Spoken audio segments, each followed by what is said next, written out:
RTP. Le vamos a dar paso a la entrevista de este último segmento del programa este día lunes. Tenemos ya con nosotros a Esteban Santos, decano de la Universidad de los Hemisferios, internacionalista. Con él hablaremos sobre la agenda bilateral Ecuador-Estados Unidos. ¿Qué nos queda después de la visita de Marco Rubio al Ecuador y cómo avanza el proceso para conseguir un tratado de libre comercio? Le escuchamos, querido Esteban. Gracias, César. Qué gusto siempre estar con ustedes. Empezar por lo último. Tratado de libre comercio no va a haber. Dejémoslo muy claro. A ver. En su momento no va a haber un tratado de libre comercio con los Estados Unidos. Lo aclaro, lo subrayo y te lo dejo así en grande. No va a haber un acuerdo comercial con los Estados Unidos. ¿Por qué? Porque ese barco ya se fue. O sea, hace unos 20 años, ¿qué fue? Unos 15 años, un poco más, cuando estaba esta ola, pues, bueno, que 20 los casi norteamericanos ya, querían sí. firmar acuerdos. Sí. Cuando los norteamericanos querían, nosotros dijimos que éramos muy soberanos. Y entonces no quisimos y no queríamos tampoco con la Unión Europea, casi nos quedamos afuera del banano y unos 3 años después firmamos el protocolo de adhesión al acuerdo multipartes, o sea, le pedimos permiso a Colombia y a Perú para ser parte de su acuerdo con los europeos. No negociamos, nos adherimos a un tratado y aún así ha sido beneficioso para el Ecuador. En el caso de los Estados Unidos, somos el único país que tiene una salida a la cuenca del Pacífico, que no tiene un acuerdo con los norteamericanos y que ellos son nuestro principal socio comercial. Pero bueno, ¿en qué ha cambiado? ¿Y por qué este es un buen momento para el Ecuador y la salud de las relaciones bilaterales? Bueno, llegó la Homeland Security, la señora Kristi Noem, acaba de salir Rubio, y hay una voluntad de querer cooperar. ¿Qué les interesa a los norteamericanos, César? Solo dos cosas. Les interesa el tema migratorio y les interesa el tema de la lucha contra el narcotráfico. Dos temas que al Ecuador también le interesa. Pero antes de entrar a eso, Esteban, porque el presidente Trump apuesta por lo bilateral en vez de lo multilateral y en esa línea ha ido modificando o tirando abajo acuerdos comerciales amplios y buscando acuerdos o con bloques regionales bien determinados, como el caso de la Unión Europea, que tienen un propio sistema ya, un mercado común, o si no, país a país. Y de hecho esa ha sido la forma en que algunos países han buscado, por el propio anuncio de la Casa Blanca, esa ha sido la forma en que han buscado una reducción de los aranceles o una eliminación de las sobretasas más importantes.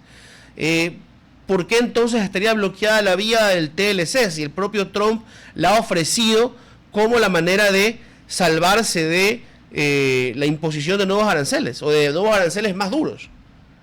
Porque verás, en mi criterio, una cosa es negociar con el gigante de Brasil, al que le pongo 50% de aranceles y tú no le quitas del juicio a Bolsonaro.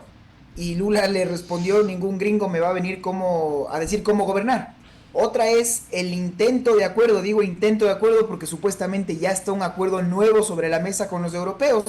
Pero Trump esta semana que terminó se permitió decir que si iba a regresar a ver esta multa que le han puesto a Google y si es que esta va a ser la política europea, pues entonces no entraría en vigencia este nuevo acuerdo. ¿A dónde quiero terminar de llegar con esto? Que el Ecuador es un país extremadamente pequeño en comparación al PIB norteamericano. No somos ni siquiera una ciudad norteamericana. ¿Qué tenemos? Lo que tenemos, y eso te lo estaba diciendo hace un minuto, es una capacidad geopolítica, geoestratégica. ¿Cuál era el socio en la región, en el cinturón del Ecuador? Siempre fue Colombia. Colombia, cuando se fue el presidente Duque, firmaron de hecho un acuerdo en donde elevaban la cooperación a socios estratégicos en la región. Bueno, llega Petro, se dispara en el pie, no quiere saber nada de esto, y si es que tú tienes un Nayib Bukele en Centroamérica, al Argentina de Javier Milei, con el único país que ha dicho que tal vez sí quieren un acuerdo comercial, y te queda el cinturón del Ecuador. Entonces, por eso te decía que hay 3 temas, 2 para los norteamericanos, 1 más para nosotros. O sea, el Ecuador quiere cooperación militar, ok. El Ecuador quiere el voto de los norteamericanos en los multilaterales, de FMI, Banco Mundial, en fin, queremos préstamos. Y el Ecuador quiere evidentemente renegociar este tema de los aranceles que están en el 15% y que lo queremos reducir. Bueno, ¿qué nos dijo Estados Unidos? Ok, pero el quid pro quo, ¿no? ¿Y usted qué? Y entonces ahí viene la idea del, oiga, hay unos 300, hasta 300 migrantes, se ha dicho, que mientras esperan su solicitud de refugio, pues tendrán que esperar a un tercer país. Ecuador, usted nos ayuda en esto. ¿Se entiende? Esto es una negociación. Entonces, ¿a dónde quiero terminar de llegar con esto, César? Que yo estoy convencido que pensar en un acuerdo en el FTA, los Free Trade Agreements, como se los conocía, o los tratados recíprocos de inversiones, en este momento no están sobre la mesa. Es que, Lo que sí justamente eso quiero terminar, para dejar el tema a un lado y poder pasar a otros. Ok, sí, un FTA a lo mejor es difícil, pero un tratado bilateral de comercio más reducido, más específico, un acuerdo de inversiones, algo como lo que han conseguido la Unión Europea, Vietnam, Indonesia, podría ser posible, sin llegar al TLC.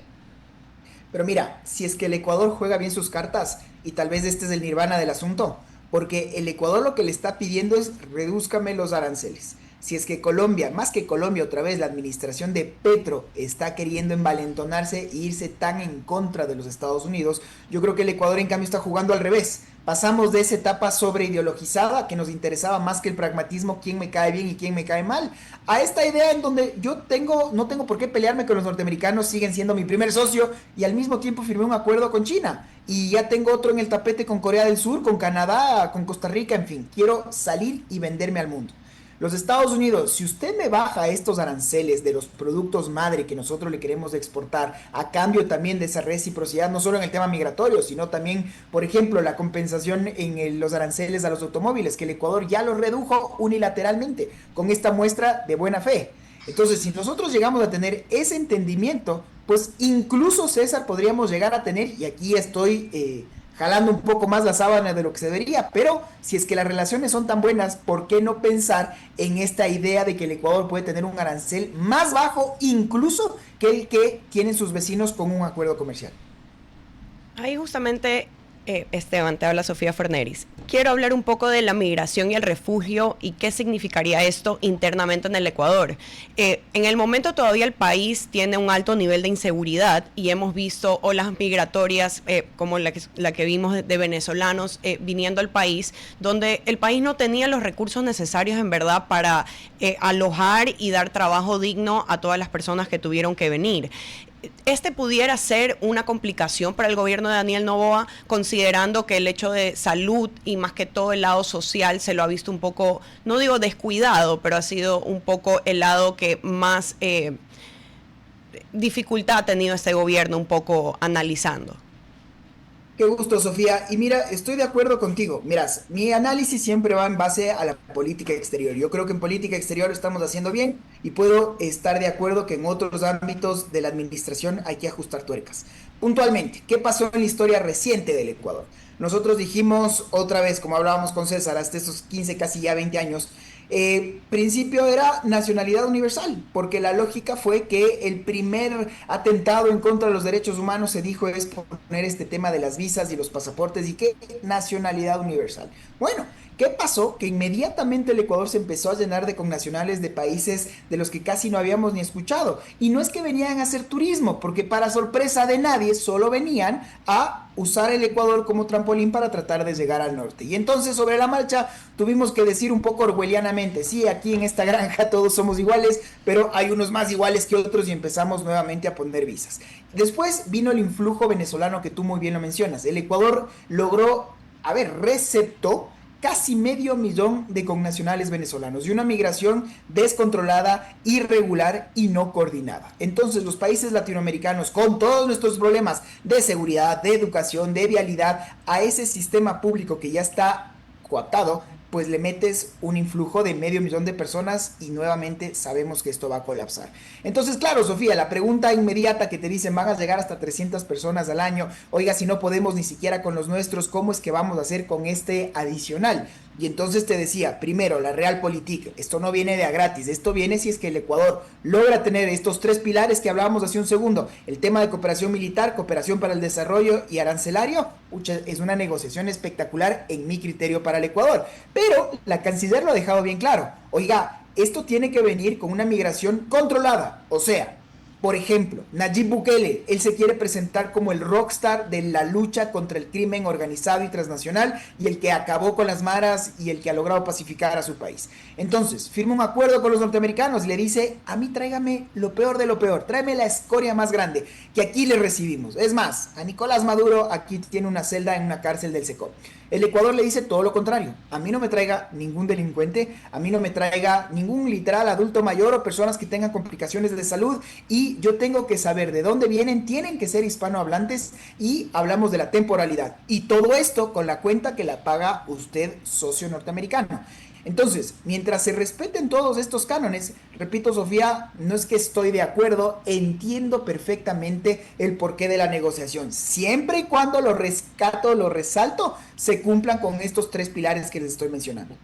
Y aquí quiero ver un poco más el panorama en Latinoamérica. El Ecuador, aunque a veces queremos decir que nosotros nos creemos potencia en Latinoamérica, no siempre lo somos, pero de los últimos años Ecuador, con estas alianzas que ha podido hacer, con un gobierno más joven que dependiendo del momento, lamentablemente al principio de la pandemia por el tema de la inseguridad nos hicimos más famosos en un tema mundial, pero ¿ha cambiado la dinámica internacional hacia qué puede ser el Ecuador y si puede ser un buen aliado para estos países, digamos, que tienen un gran crecimiento económico que pudiera ser, digamos, una buena oportunidad para el Ecuador, para hacerse notar mucho más allá de lo que normalmente exportamos?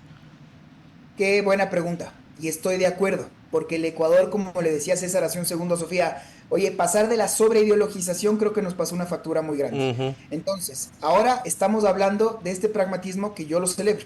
Entonces, podemos irnos donde el socialista del siglo XXI, Lula da Silva, y logramos destrabar que en 18 años no había ido un presidente del Ecuador allá, y que sobre todo, lo que siempre se dijo que era un problema judicial, se logró, insisto, aperturar, y ahora el Ecuador ya le va a volver a vender camarón y banano al Brasil.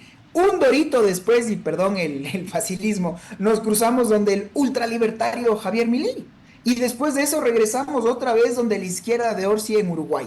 Entonces, ese tipo de temas lo aplaudo, porque el Ecuador está viendo por sus intereses. Mientras hacemos esta gira Mercosur, oye, acabamos de regresar de Japón y tuvimos que ver interrumpida la gira a Vietnam porque obviamente le pones en la báscula, Rubio puede venir, señores, ya nos vemos después. Sigo siendo su amigo, pero entiéndase que tengo que regresar y acortar la cita. Que ¿a dónde quieren ir los ecuatorianos? Está claro que sigue siendo a los Estados Unidos, a destinos europeos como España, a dónde le queremos vender nuestros productos. Entonces puedo entender la lógica que el presidente se vaya 2 veces a España. ¿Cómo no voy a celebrar para terminar que, yo qué sé, que Lavinia Balbonesi se tome el té con el rey Carlos? Porque al final, Sofía, esto influye justamente en tu pregunta. ¿Cómo hacemos para que el Ecuador no solo se venda por todo lo malo? ¿Cómo hacemos para demostrar el país hermoso que somos? Que hablemos que el bolón le gana pues finalmente un sándwich, que tenemos mucho más que ofrecer, pero esa razón país se la crea, se la trabaja y tenemos que dar también nuestros deberes, ¿no? Seguridad, sin más, seguridad jurídica, y solo así vamos a poder tener esa atracción de capitales que nos ha sido tan esquiva hasta ahora. 9:32, muchas gracias,